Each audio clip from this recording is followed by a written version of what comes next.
My name's Andrew Marietta, and I'm going to be facilitating our presentation today. Uh, Thank you all for joining us this evening, and we have a lot of material to cover, so we'll try to do that as quickly as possible. Um, we're going to be covering this idea of fund development for boards of directors and kind of the infrastructure involved with it, and hopefully if you have questions as we move through the material, you're welcome to use the chat feature to share those, and I'll definitely try to read those and share those throughout the session and try to work your questions in as we move through the material.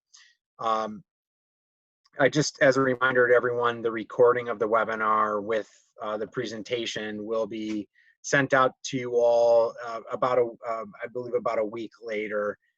So you will get a follow-up email with the recording link and the presentation slides. So you will get this information as a follow-up.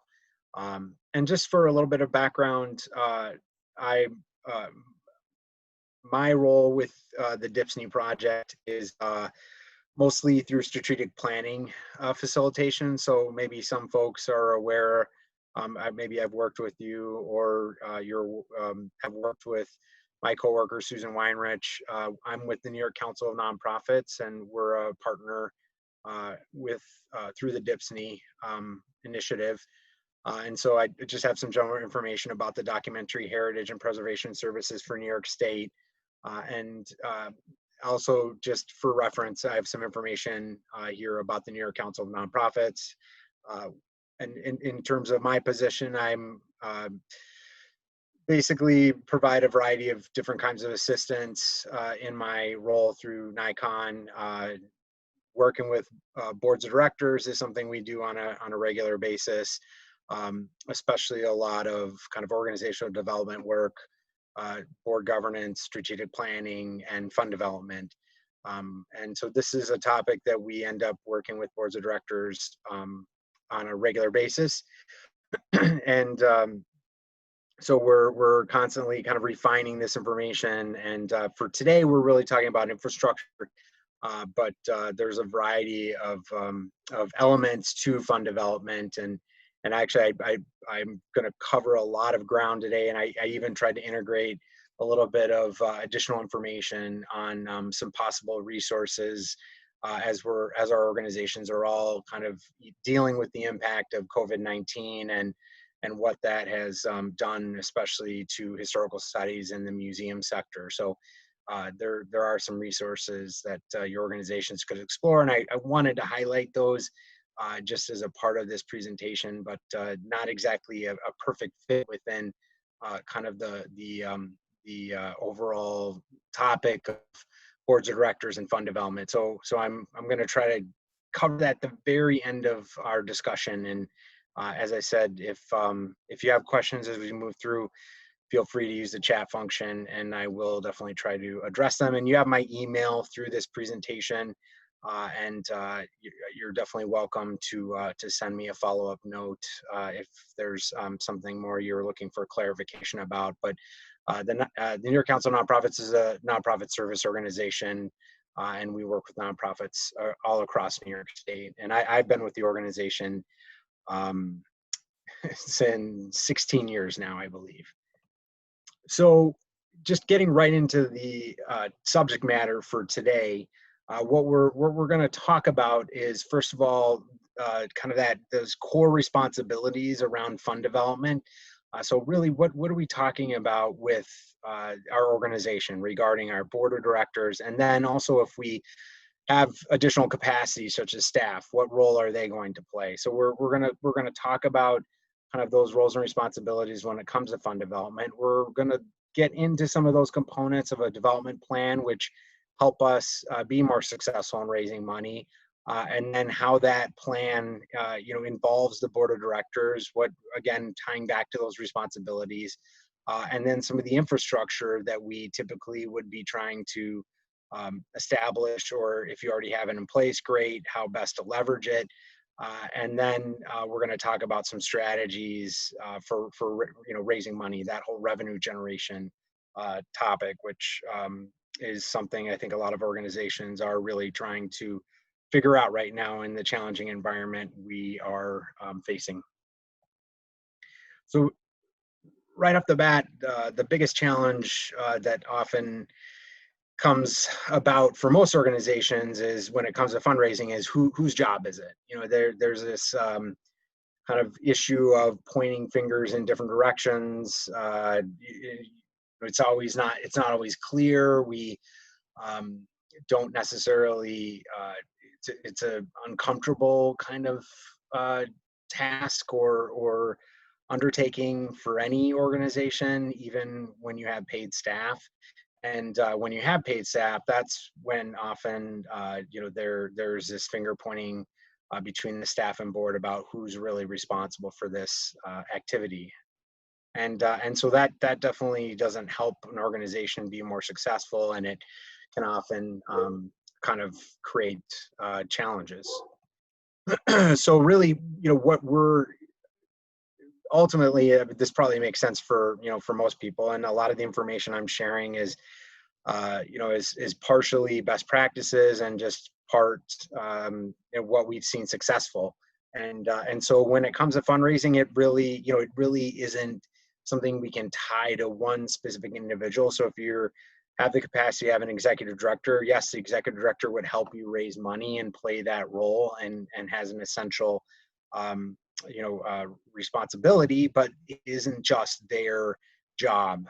It really is a team effort. It's a partnership. It always is. And really, when it comes to the board of directors, they are the governing authority. So it's really up to them and their responsibility to help secure, generate, somehow raise the necessary funds for your organization to accomplish its mission and also be sustainable. And so we often hire staff to help aid in that process, but the board never is kind of out of that partnership, in terms of that responsibility. So we all have a role within that organization: board, the development committee, the executive director, development staff, if you are lucky enough to have that level of capacity, which is rare. Most organizations, most nonprofits have staff that play multiple roles. So in many cases, if you had an executive director, they are your development staff, as well as many other staff roles that they play within the organization. Then we often have kind of this interaction between the different committees, including if you have a development committee or a revenue generation committee or a fundraising committee, we're going to talk about that infrastructure. And then the finance side of this is also very important. And it kind of goes hand in hand with revenue generation and then programming. So it's all these things kind of collaborate and work together to, they're interconnected. So the more we are able to have an established committee system, that's one takeaway right off to keep in mind. The more successful we're going to be in raising money, because there's a lot more to fundraising efforts than just asking people for money. So when it comes to the board, as we talk about this foundation of building, our hopefully a successful effort in raising money for your organization. Part of it really is establishing clear expectations for the board of directors. So that's where this fund development responsibilities of an effective board come into play. And so, if you're really, the one recommendation for any organization is to put these in writing. Just like any job, it's best to have a job description that outlines the expectations. So a board member on the board of directors, it's often, you're going to have more success and people are going to have a better understanding joining your board if you have a board job description. And that would include, what are my responsibilities in terms of fund development? And so these are 4 kind of key points that would be great to integrate with any job description in terms of what you're presenting for your board. First, accountability. So that's that kind of governing authority component. So being aware of the compliance requirements and ensuring you're compliant with laws and regulations that impact your organization. And so those could be examples like your annual filing with the IRS, your 990, if you're at that operating level, which would be 50,000 and above, or under 50,000, it's going to be the 990N, just certifying. You're filing with the Attorney General's office, which that information is posted on the Charities Bureau often. In most cases with historical societies and museums, we're talking about charter organizations, so they're filing with the Department of Education. There's an annual report the Department of Education collects from museums and historical societies about their operations. So there's always this compliance component that boards of directors have to be aware of, and especially when it comes to raising money, that's something that that you have to be aware of. What that entails. So in New York State, you actually have to file a registration fee each year with the Attorney General when you're raising money. So it's kind of components like that that you have to be aware of. If you're running a raffle, there's a gaming commission with certain regulations. There's the IRS with your 990 and certain, you're going to hear things come up. I'll touch on it briefly today related to unrelated business income, which is where we are raising or generating money that may not be mission related, where it might have a taxable impact, and we'll touch on that. So that's that accountability side. The ethical side is really about ensuring that the money you're raising or being given, yet you're following through on the actual use of it in terms of restrictions or what it was intended for, that you're utilizing it for mission, that the expenses are reasonable, you're doing your due diligence. So that's that ethical side. Oversight really, again, goes to the point of the board being the governing authority, making sure that you're following your policies and procedures, that you're following your budget. These are board approved documents that are used to guide your operations, and in some cases, they are binding documents, like your bylaws, which are they're your legal kind of roadmap for your organization. And if you're not in compliance with your bylaws, you're out of compliance with New York State law. So it's really understanding kind of what the oversight areas are that the board really needs to be aware of and addressing. So when it comes to fund development, it's a lot of it is the donor relationships and restrictions. So that stewardship piece, your fiscal policies, and really just making sure that that money is being utilized as it was intended, as it was raised to be used, and then following through on any reporting or compliance requirements. And then lastly, participation. And this is really key. It goes back to that expectation job description and really having that written, and that does clear up a lot of confusion. Many people join the boards of directors and they don't have a clear idea of what they're signing up to do, and often when they're asked to help raise money, it sometimes is something that they're not really aware of from the very start, and in some cases we lose board members because of that kind of lack of clarity. So so the better, if an organization can really define that in a better way and make it clear as a part of the orientation process, the more success you're going to have, and the more obviously retention you would have with your board of directors. And it really is defined by the organization. So you're really figuring that out, and then what level of engagement would a board member have in this fund development activity. And in many cases, it doesn't necessarily have to be asking people for money, but I think what we're seeing a growing trend of many boards of directors focusing on, say, as a starting point, just trying to get the board members all to make some kind of financial contribution to the organization. So that could be that defined participation. That could be a very easy place to start. And when I talk about that idea of a financial contribution, it doesn't have to be anything scary or as a barrier, but the idea is something significant to that individual, something personally significant, so they can decide on what that would mean. But we don't, you'll hear stories about nonprofits setting giving amounts or a donation amount.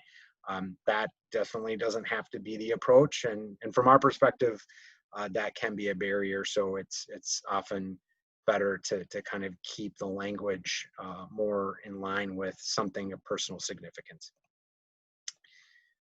In terms, so if we set that expectation with the board of directors and they feel, we're starting to build that foundation, they're feeling more comfortable, they understand what they're signing up for.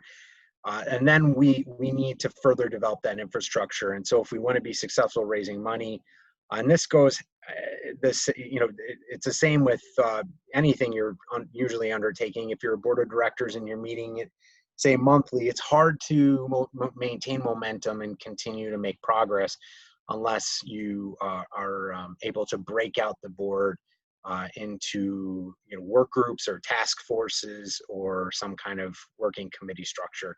And so this is where, if you want to be successful raising money, having some kind of dedicated committee focused on that activity is going to give you a better chance of seeing a greater return on investment. So this is where this idea of the development committee comes into play. And really that development committee, it's not, we don't call it a fundraising committee because that fundraising committee idea tends to push the committee focus more towards special events, and we'll talk about kind of the different strategies. But development or this idea of revenue generation is much broader than just special events or fundraisers. It really is, as you can see here, and again, typically if you're going to have a committee, it would be great to have a charge or description for the committee so everyone knows what that committee's purposes are and they're clear. But the role of development committee is really preparing that development plan. So that's that plan, as simple as you want to make it or as complicated. I would encourage any organization to think more in terms of an outline format, but really a package of how the organization raises money. And so that really gives you a better understanding of that plan of, and I'll touch on it in more detail, but really the roadmap for how this organization is moving forward and is hoping to fundraise or raise money. We put it in writing. It helps us be more successful. So the development committee is helping kind of guide that process. It's not their job necessarily, but they are a part of it, and they are being empowered by the board to give more focus. So they're also helping the board be more comfortable and actually help implement that plan. So that plan is something the entire board would approve. That development committee is going to help monitor progress, report out, hold people accountable, hold themselves accountable, hold the other board members accountable. That peer-to-peer piece. They're going to help with evaluation. They're going to help with revising it. And this is no different than your strategic plan. But your development plan or your revenue generation plan, your fund development plan, that is a different plan than your strategic plan. Your strategic plan is a roadmap for the organization. Often that fund development plan builds off your strategic plan. But in the case of these plans, having some kind of committee system is going to give you more capacity and allow you to better leverage those plans. So, I think the takeaway here is that, if you're trying to raise money as an organization, a committee of some sort dedicated and giving focus to those activities is going to give you, the capacity for more success. If you do have financial resources for hiring staff, it obviously gives you even more opportunity, more capacity. But what do staff really do? One, they're going to help support the board and support that committee system, especially that development committee. So that's where that partnership piece becomes important and becomes more apparent. They also are going to help with a lot of the day-to-day kind of operational components and follow-up. So they're helping with, a lot of that marketing activity that might be associated with your the ways you're raising money. They are going to help with research. Maybe if you have a database, they're going to help with inputting that data, doing analysis. They're going to help with more kind of the detailed, kind of more detailed components or plans that are associated with your development plan. So, kind of in terms of where you're trying to go and what you're trying to do, they are going to give you that kind of capacity to move forward. As we know, boards of directors are volunteers, so your committee is made up of volunteers. There's a limited capacity. So staff give us more capacity, and they help us, give us more momentum. So they're also going to help us manage our resources, and they're going to help with coordination and also bringing other people into the process, like volunteers. So in terms of that plan, I've already kind of alluded to the importance of the plan and what might be in it, but really what the plan is where we're talking about what are we trying to accomplish, and let's get a roadmap down on paper. It's going to also collect a lot of information, and then hopefully it's going to lead to some kind of measurable success for the organization. So why have a plan? In this environment, I'm sure organizations were all feeling the impact of the downturn in the economy. I mean, there's a lot of uncertainty moving forward, a lot of challenges that we're going to see here, not just now, but even into the future. And so a plan gives us an opportunity to really put down what's feasible and realistic for the organization. So it gets rid of this idea of, okay, yeah, we're looking at a budget gap. We're going to raise this amount of money. If we don't get a plan of action down outlining how that's going to happen, the likelihood of having success is very slim. So it's going to help give us, help us figure out what really is realistic for our organization. It's going to help allocate the resources, the people, the players that we have available. So it's going to coordinate the board, staff, if you have them, volunteers, your organizational capacity, the resources, and it's going to get buy-in from everybody, and especially board and staff, because we're coming together in this partnership to implement that plan. So it's a shared plan of action. It also is a way to really, set those goals that we're trying to achieve, as well as a way to benchmark what kind of progress we're making. So we're able to pace the efforts. The other positives to this plan, just like a strategic plan, is that it's a great orientation tool for a new board member coming in. For volunteers that you want to put on your committees that aren't board members, which is another great way of building committee capacity. So bringing those non-board members and integrating them. But they want to know, what are they signing up for? What's our plan of action? So this plan gives us something to highlight and utilize. So it's a great orientation tool. It's going to give everyone a clear understanding of what their fundraising roles and responsibilities are. Here's your expectations. Here's a job description. So this is what you're signing up for. And then it's going to give us some benchmarks and a way to actually measure success. And then we're going to refine it, revise it based on how things go.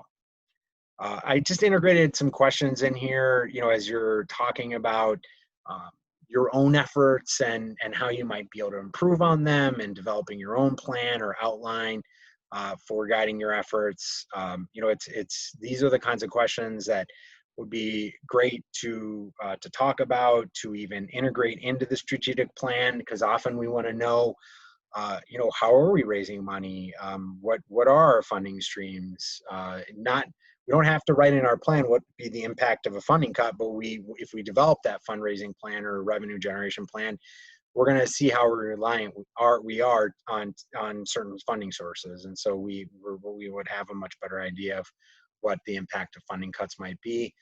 What are our resources in terms of availability? What's our capacity? I mean, there's a lot that we can integrate into that plan, and these are good questions that help us kind of better outline or gather information that would be great to integrate into a plan. This is just an outline for consideration in terms of what you might have in a development plan. It could include a case for support, which is something that would be important for any organization in terms of really telling people why they should make an investment in your organization. Why should they give you money? That motivating reason of your charitable exemption, being a 501c3, just isn't something that motivates people to give money these days. It's about impact. It's about value. What is that case for support? And that's a great place to start for any board of directors in any organization. Let's get that on paper. That would go in your development plan. That SWOT analysis, what are the strengths, weaknesses, opportunities, and threats of your organization, especially in regards to raising money. Recognizing your competitors, recognizing the current environment, the goals that you're setting for your organization. Where are you hoping to focus more? Are you focusing on an annual appeal? Are you focusing more on membership? I'm going to be doing a future webinar on kind of that membership program component of that many museums and historical societies utilize. It's an area of challenge, and a lot of people are trying to figure out, how do we make more of our membership or leverage it? What can we do with that? That could be a goal. Where are the areas where you are hoping to strengthen or do more, and what are those strategies that are going to help kind of move in more detailed directions for your goals. And then we integrate other pieces like the actual budget to, is there a budget cost? Are there people we need involved? Is our committees, how are they integrated? That gets in the accountability. What are target dates or timelines for accomplishing this? So we start kind of building out a framework, and then we have something that we can use as a guide, and then we are able to evaluate how things go, and then we can go back and revise that for your organization. So this plan is is something that kind of formalizes our typical way of raising money, but now we're going to put it into a simple framework that's going to give us a guide to follow. And again, this is exactly what boards of directors, they kind of struggle with that whole process. So if we can get it in paper, get it down on paper, put it in front of them, it gives them something to kind of utilize, hold themselves accountable, understand what are we doing. We don't have to reinvent the wheel, and then we can evaluate and revise as necessary.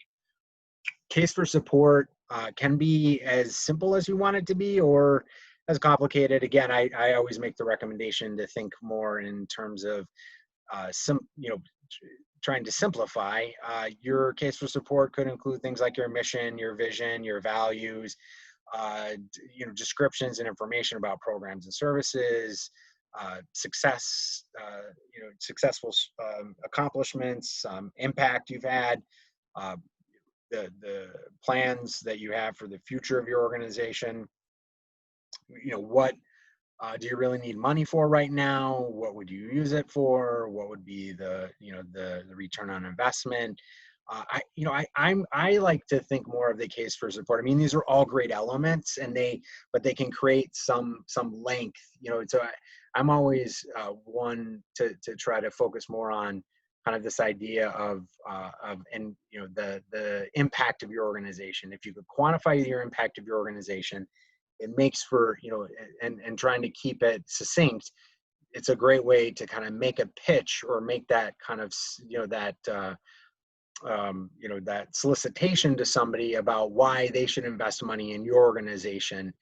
Why should they partner with your organization as you think of them as an investor? And that investment is going to lead to what? What will be the value? What will be the return on investment? How can you make them a partner in your organization? That really is a great way to think about your case for support. And so if you can try to quantify that and really describe that, it's going to give you something powerful that hopefully motivates people to see the importance of giving your organization money, especially in this very challenging environment. And that kind of leads into this idea here of being a for impact organization. This is an idea that was developed by For Impact, which is a fund development kind of consulting firm based in Ohio. They've been around a long time. They their website is here on the slide, forimpact.org. They have a lot of resource and information you can find on their website. There's a lot of complexity to it, but I think there's some very simple ideas that all nonprofits can really take away and use to be more successful in their own efforts. And one is trying to move away from this idea of pegging or describing ourselves as a nonprofit or not-for-profit. They're the same thing, but it's there's just a stereotype to that terminology, and really it's the point here is, do we really want to describe ourselves in a negative way when we're really we're, as an organization, we need money and investment to be successful. And really, what is it about? It's about the impact of our organization. So this for impact, we're a for impact organization. So we exist for what? What's that impact? So we, the more you can kind of quantify and describe that. And so the more of our connection impact drives more potential for investment, for more income. That's the bottom line here. So don't talk about ourselves as a nonprofit, or give us money because we're going to give you a charitable tax deduction. That's not a motivating factor. That's not why people are giving. They're going to give because of your impact, because of the value, because of the cause. You're inviting them to be a partner, an investor. That's where we want to go with this. And this is, it kind of gets into this idea of how we communicate to people about who we are and what we do. And so the more our boards of directors can kind of come together and understand this and feel more comfortable, and they are very important in helping define this, the more, again, the more successful we're going to be in kind of articulating who we really are and the value and impact of our organization. So as you think about your own marketing cycle, and we see it for many organizations with their appeal letters, often in the first paragraph, we're talking about our organization's a nonprofit, and any contribution given to us is a tax deductible because we're a 501c3 under the federal tax code. That is that's kind of the almost wasted opportunity, because that's the first thing we're trying to hook people with, when it's not about that.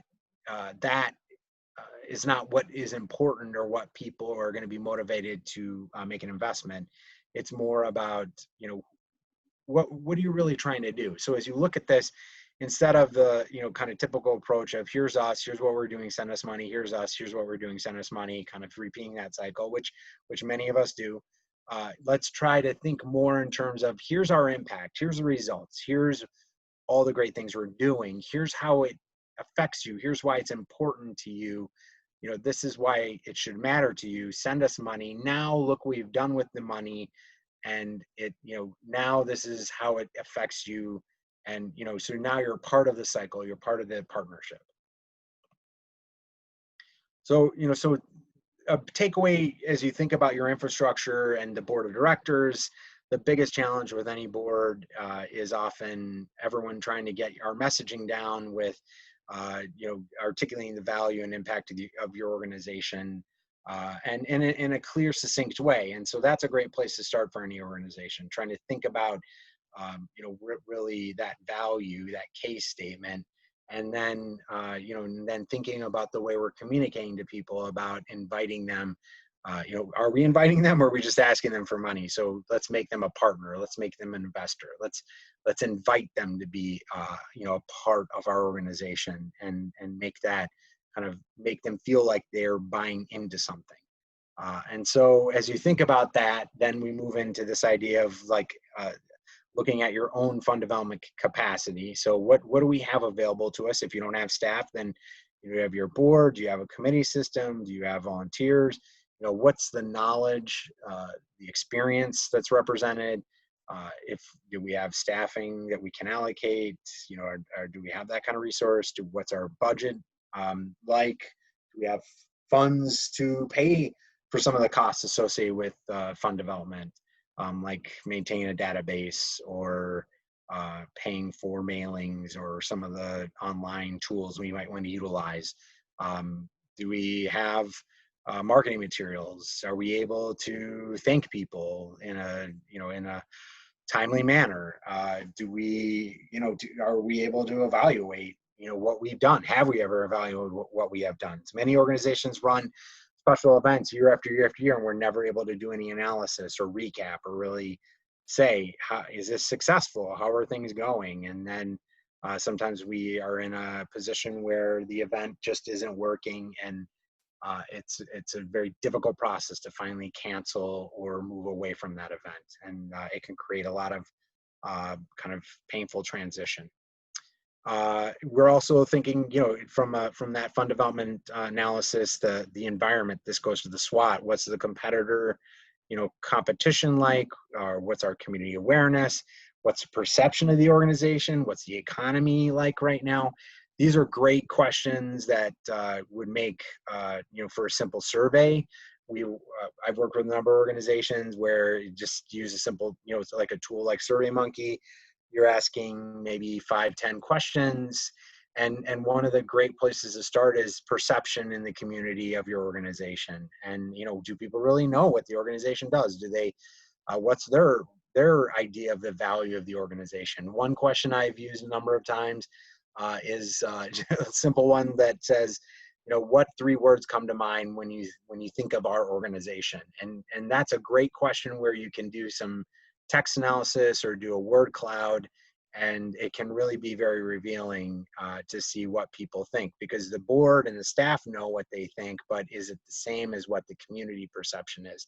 So if you're trying to raise money and you don't know that you might have a perception issue, this is a great way to find out. And I've seen this happen with some organizations where the value that they perceived was there wasn't actually the same perspective as the community that they were trying to engage and raise money from. And so as you think about, these are all the kinds of ideas and areas for a board to think about exploring. It's the same with benchmarks as you're thinking about your plan. How do you want to integrate some measurable goals? I would just be caution some, to be not get too caught up in benchmarks. I think they're great, but they often can end up being the sole focus of a plan, and we lose track of a lot of the other elements, including the big picture. So it's great to integrate some measurable components, but this is one component where it's always going to be in flux, and you're always going to be kind of revising these ideas. Any of these benchmarks are going to be completely dependent on your infrastructure, and they're going to be dependent on success. So spending a lot of time on benchmarks when you don't have adequate, like a committee system or a plan or the capacity to implement is you're kind of setting yourself up for failure. So just a caution. In terms of strategies, this is what we might, some ideas where ultimately how you're going to raise that money. How is our organization funded in terms of delivering mission? And so this often would be in our development plan, obviously. What's our funding mix? Do we get grants, earned revenue, fundraising activities? And so what's our, are we trying to balance these? Are we more dependent on some over other? That would be what we would be defining in our development plan. And so you can see fundraising activities, this is where we see a lot of kind of our traditional understanding of fundraising, special events, the appeals, phone-a-thons, plan giving, online solicitation like Facebook, and that's obviously a growing area, membership campaigns. So what are those areas where you're currently raising money? And so it's a lot easier, just as a note, to try to leverage or build capacity in one of these areas versus trying something completely new. And I think that's just a takeaway for any organization. Trying to improve upon our current efforts is something that's going to cost less and require less, kind of energy and effort than a completely new fundraising activity or endeavor. So and I think a lot of organizations are trying to figure that out. How can we leverage what we're already doing now and make it more successful or improve the return on investment? And sometimes it can be integrating other elements of fundraising into those activities, or better packaging of your efforts. So, for example, if you're going to run an appeal letter that many organizations do, it's kind of a bread and butter activity. Then at the same time, we're going to send out an email solicitation, or we're going to post it on our social media channels. We're going to kind of interconnect all these, so we raise awareness and really reinforce that appeal letter and improve the chances of getting people to really return or respond to it. And so, we're reinforcing it. So that's just one quick example here. Earned revenue versus contributed revenue. Earned revenue is that idea of selling something, right? A product, service, privilege of some sort. Contributing is what most of us are aware or familiar with: grants, contributions, donations. But this idea of earned revenue is more of a transaction, that relationship. This is where I think a lot of organizations have more opportunity. So I just integrated a couple of slides in here for consideration as you're thinking about those strategies, and where might there be more possibility. We know right now it's a very competitive environment. We also know that we don't, the funding the landscape moving forward, especially at the state level, is very questionable. There already are funding cuts for state agencies, which impact nonprofits all across New York State. We're going to continue to see those occur. Grants, who knows what that looks like in the future. So where might there be more opportunity? Maybe activities where the organization is trying to generate its own revenue. And this is the idea of being entrepreneurial, where you're trying to develop a plan where you're offering something for that kind of business transaction, something for purchase or sale. I wanted to cover a couple quick things here when it comes to earned income. So first of all, when it comes to nonprofit organizations, this idea they cannot make a profit on mission-based activities, that is wrong. So nonprofits absolutely can make profits. They can make revenue over expense, which is a profit, and perfectly fine and allowable. And hopefully most nonprofits are making a profit, because sustainability is dependent on it. So if we can find a way through our museums and historical societies to generate revenue, especially that's reliant on a product or service we can offer, so we can generate earned income, it's going to make, it's going to help with sustainability and hopefully help at the bottom line. So and it's this idea of mission based, so it falls under the umbrella of our mission. So that's ideal. So there's no taxable impact. So in terms of guidance for that mission, in terms of those activities, is it fall under mission or not? We're going to go to that certificate of incorporation, or for museums, historical societies. And we do find some that fall under the certificate of incorporation for odd reasons, but most are chartered.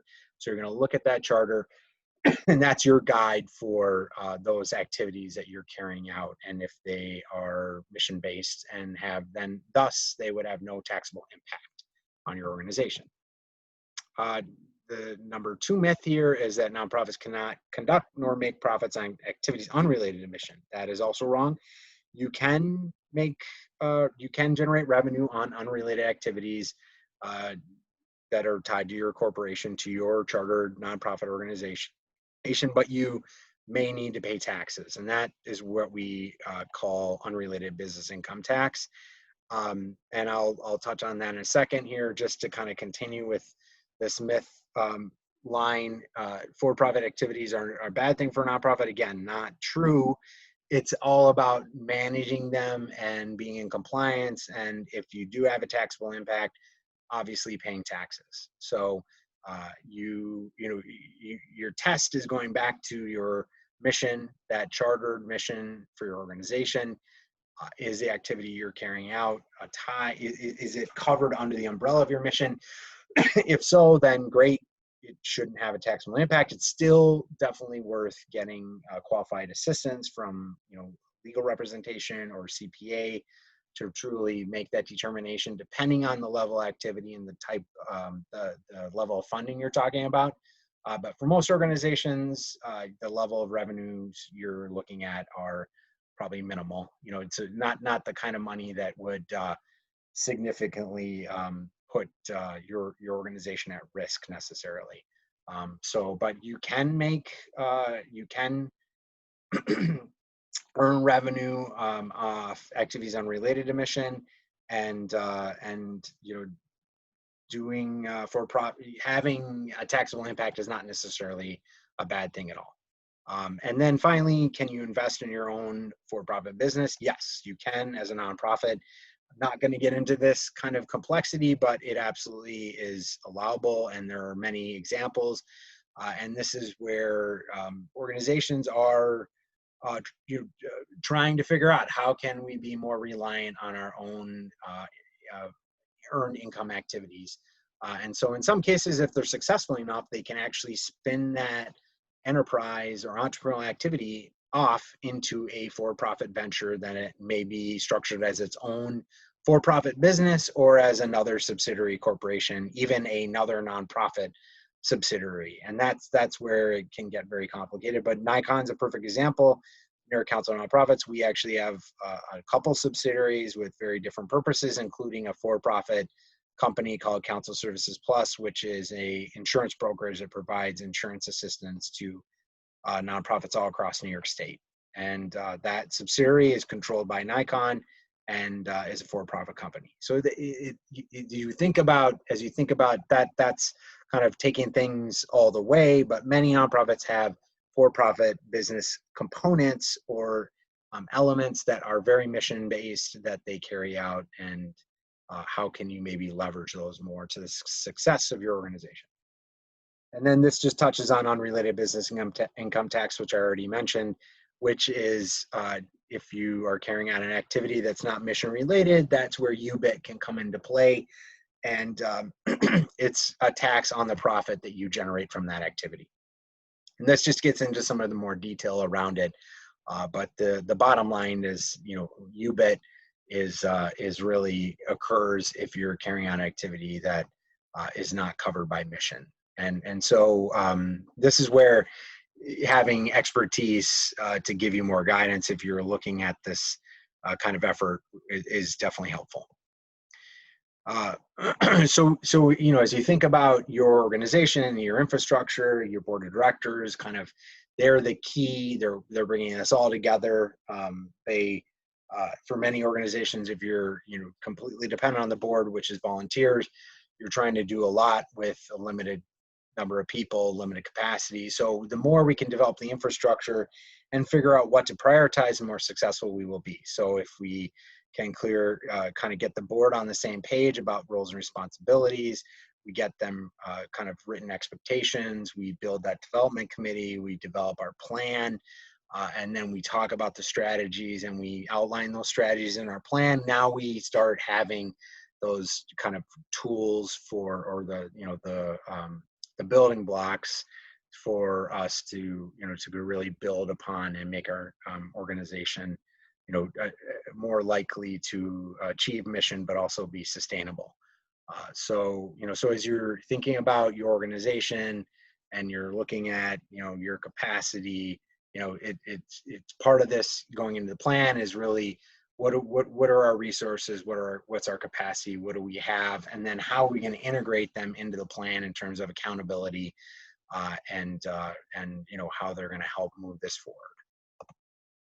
So the plan's going to have goals, and with those goals will come strategies, and those strategies are going to kind of drill down a little bit more in detail about the goal that you're trying to accomplish. So building that plan, it's not just broad goals, but we want some detail behind it, but not significant detail. It doesn't, we can always add a work plan or more detailed information, or maybe it just needs to be further clarified. But really this idea is, in our plan, we're going to talk about what are we trying to accomplish, and then defining the strategies for moving us forward in achieving that goal. And then with that goal, we're going to talk about responsibilities, including our target dates, and a calendar can be very helpful, such as like this master timeline example where we're going to outline, okay, here's the activities, the strategies that we need to identify, and these are the times of years where these things are going to be addressed or prioritized. So kind of getting this outlined can be very helpful in terms of understanding, what do we, if we have everything going on in October, then it's very difficult to try to get everything done we need to get done. So, so maybe we reallocate, maybe we think about different activities and spreading them out. The written action plan, this idea, the main takeaway for this is just the plan in terms of your revenue generation plan, your fund development plan. It doesn't have to be complicated. A chart format could be, a perfect approach where we just start talking about, here's our goals at the top, our strategies, and then maybe a little more detail around tasks, who's going to be responsible, what are the resources, target dates. Just a grid chart. Something as simple as this can work fine for any organization. In terms of kind of those activities and a master budget, these are other components you can integrate into that plan. It takes money to raise money. What kind of resources can we allocate? Often, if we're going to raise money, we need to be able to track our donations. Like a fund development database can be very helpful. That has a cost to it. Inputting data, sending out thank you notes. These are activities that if we're completely relying on volunteer support, then we really have to think very clearly about how we're going to accomplish this and make sure that we can do these things. And that might mean being, kind of paring back on what is really feasible for the organization. One more reason to develop the plan, so we understand what is really feasible with the capacity the organization has. Budgeting, it is another component that comes into your plan of action, your revenue plan, your fund development plan. Really thinking through, what's the potential income, what are the potential expenses. We often miss the true costs of fundraising activities, especially special events. In terms of statistics, special events actually have the greatest cost and lowest return on investment in many cases. They have an important focus, they have an important role, but for organizations that are just running special events, it can be very time consuming, and they limit our capacity for doing other things. So, in terms of many organizations, they're often trying to figure out what's the best mix, and it goes back to those fundraising strategies. I think, talking about income and expenses is important because it helps us get a better handle on our efforts and really measuring or benchmarking the greatest return on investment. And that kind of moves into this whole idea of evaluation, really, how, if we develop this plan and we're using it in terms of what we built in and their accountabilities and target dates, then we can go back through it and we can see how we've done and revise it and strengthen it, and we can really tell, has it helped our organization, and where are we having problems or challenges, and how can we improve on that? And the last piece is really figuring out, how do we get us all on the same page in terms of the board, getting the board on board, and hopefully you're getting some ideas here on, if we create, a clearer expectation, and we give, better guidance, and we have a committee that provides some assistance and has a plan that the whole board is approving and agreeing to support, and it's helping us prioritize. And so now we're starting to make things clearer and easier for the board to engage and kind of understand, where are we going, what are we trying to do, what's our calendar look like, what's our resource availability, and then we start integrating other ways of supporting the board through training, professional development, maybe mentors. We we start identifying particular board members with skill sets that aren't represented on the organization. We use that fund development plan or revenue generation plan as a way to show people why we need them on the board, as an orientation tool. There's a variety of ways that, by investing in this infrastructure and kind of getting the board understanding more their role and what their priorities are, it ends up helping the organization in be more successful. So I guess, raising money really comes down to that foundation that we build the organization upon. So if we have, a strong board, an engaged board, then the organization is definitely more likely to be successful in raising money. So, so that board piece is essential. So I just wanted to just cover a couple quick last things here as a part of this webinar that are a little bit of a departure. They definitely are relevant with this topic, but I think that just integrating some information in here about charitable giving is important. This is probably the area that most organizations are focusing on, or if they are not already focusing in this area, they're definitely prioritizing it more. This idea of solicitation or trying to establish relationships and cultivating people to give donations, that whole idea of charitable giving. The challenge that we're confronting as a sector in this current environment kind of is something we just need to be aware of. Where we're starting to see some of the giving statistics regarding 2020, and I'll touch on those. But the other, main takeaway right now is that recently there's been some reports that have come out on charitable giving, especially we know, what 2017 looked like, what 2018 looked like, what 2019 looked like. And so there's this perspective that, 2019 giving was up and it's great. But actually the actual information tells a different story. And so, although 2019 giving was actually an increase, when you would integrate or adjust for inflation, we actually saw a decline in charitable giving. So, and there's a Giving USA, which is a national organization that does a report every year that really looks at giving trends and does a lot of analysis. This is where we're pulling this information from. And so, really it should give us pause and just keep in mind 2019 was the first year we're seeing the impact of the tax bill, which doubled the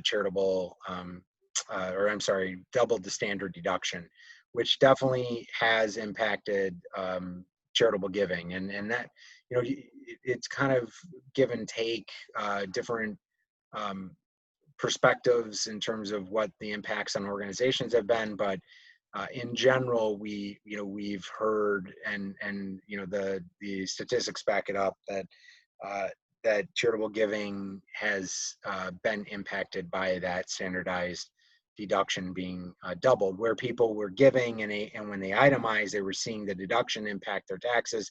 Now, when they give that charitable gift and they go to itemize, they actually are not seeing any impact. So that it's having some kind of fallout. So yet to 2020 will be probably a true maybe benchmark, although with COVID, everything is up in the air, and I'll talk about some legislation that looks promising and would encourage people to give. And I think that's the main thing I wanted to point out. As we look at maybe some of this statistics that don't paint the rosiest picture, how do we adapt to this? So another piece of information I just wanted to mix in here is a Gallup poll from April that talked about the number of households donating the past 12 months is decreasing. And so I think we can look at the impact of COVID-19, but there probably are other factors at play here, maybe even you know, the impact of something like the standard deduction. And then also, you know, we have this nonprofit employment report, which right now shows a tremendous impact up until May. This report just covered March to May, but and these are hyperlinked, so when you get the slides, you can take a look at this information. But you know, we're looking at a tremendous amount of job losses in the nonprofit sector, and I think we'll continue to see those job losses increase, at least for the time being, in this current environment. So we have some challenges facing us. There's some more detailed giving analysis from the Fundraising Effectiveness Project, which again, you can look at that hyperlink and take a look at some of their data, that are showing a down, again, a decrease as we look at the first quarter of 2020 in new giving data. So right now donations are down 6%, which backs up that Gallup poll, and we're seeing the number of donors is down 5.3%.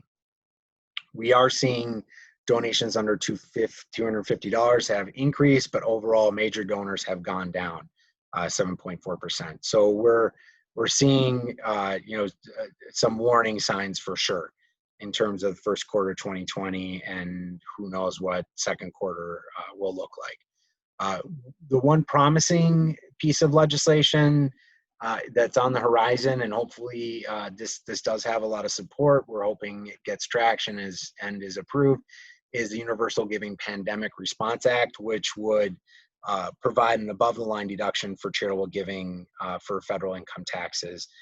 So valid at up to 1/3 of the standard deduction, so around $4,000 for individual filers or $8,000 for married joint filers, and that would be for 2019 or 2020. So this would really help people, hopefully encourage people to give to your organizations because of that, again, that standard deduction, them not seeing the impact. So this would create a mechanism by which up to $4,000 for individuals or up to $8,000 for married joint filers, they would see the actual deduction on their taxes.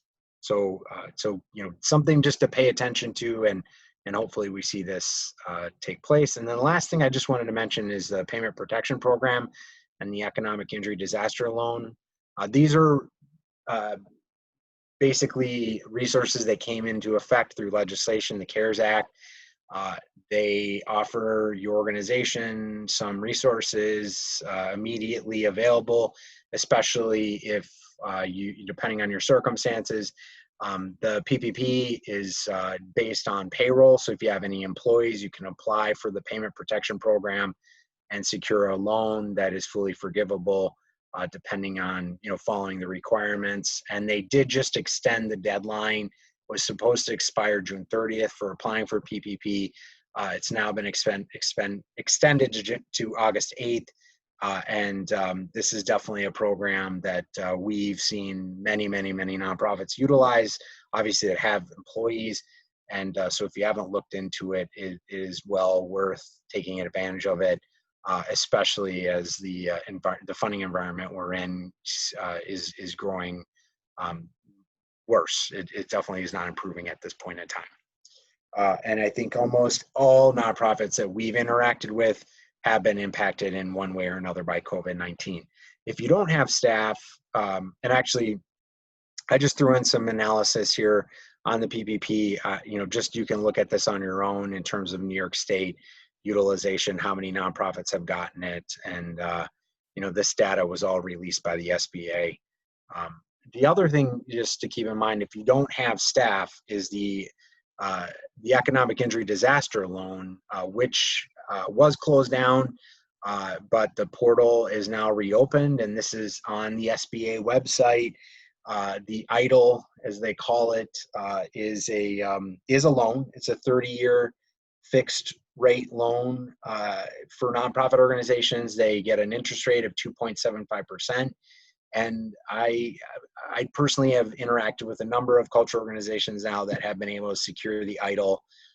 And it's for many organizations that have no staff, this is probably one of the only funding opportunities that you will be able to take advantage of. So as long as they're still accepting applications, it's well worth investigating and possibly submitting an application. And I'll just say this, that if you don't have any staff and you apply for the economic injury disaster loan, you don't have to take the loan. But the reason to apply is that as a part of the EIDL, there's also something called the EIDL advance payment. And that EIDL advance payment is up to $10,000. And what they are offering is basically they base it on an employee count. So if you have one employee, you'll get $1,000. If you have 10 employees, you get $10,000. It's a maximum of $10,000. But if you have 0 employees, they still by default give an organization $1,000. So I'm aware of many nonprofit organizations, volunteer-driven, who applied for the economic injury disaster loan, requested the EIDL advance payment, and had 0 employees and still received $1,000. That EIDL advance payment is actually a grant. You don't have to repay it. It's not a part of a loan, and you can keep those funds and use them as you would like. So the EIDL advance payment is definitely something worth investigating, and the EIDL loan itself is you can't find a better deal in terms of interest rate and a 30-year fixed if you're looking for some kind of lifeline or financial resources at this point in time, even for a project. You can use it for payroll. You can use it for capital expenses. I know organizations that are looking at that funding and trying to secure it for for capital infrastructure challenges that they're facing. It's I'm on a board of directors where we secured an $80,000 EIDL, and our payment for 30 years is $345, and the first payment is deferred for 1 year, so we won't actually pay on it until 2021, and it is saving this organization that I'm on the board of. So it's something to look at, and as you're talking about fund development infrastructure and kind of how do we make this work, these are I think these resources are important to be aware of, and I wanted to highlight them. So that brings us to the end of the presentation. I haven't seen any questions come across the chat, so I'll make the assumption that we didn't have any questions. So I'll just give it a minute here, and if anyone has any comments or questions, feel free to type in the chat.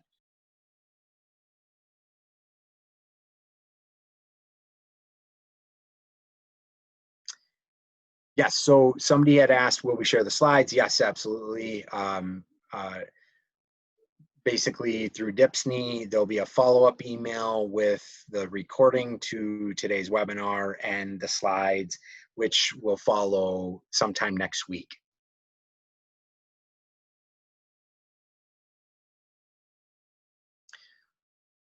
So thank you all for joining us this evening, and we will get this information out to you, and hopefully you find the information of value in some way. And again, we'll be continuing our series, and I don't have the date in front of me for the membership webinar, but it definitely was highlighted in the invite that you received promoting this webinar, and you'll see that information continue to be promoted. So please take advantage of these sessions and also the DHPSNY website. And if if there's any other information you're looking for, please let me know, and you can contact me through my email address that is listed in my on the presentation.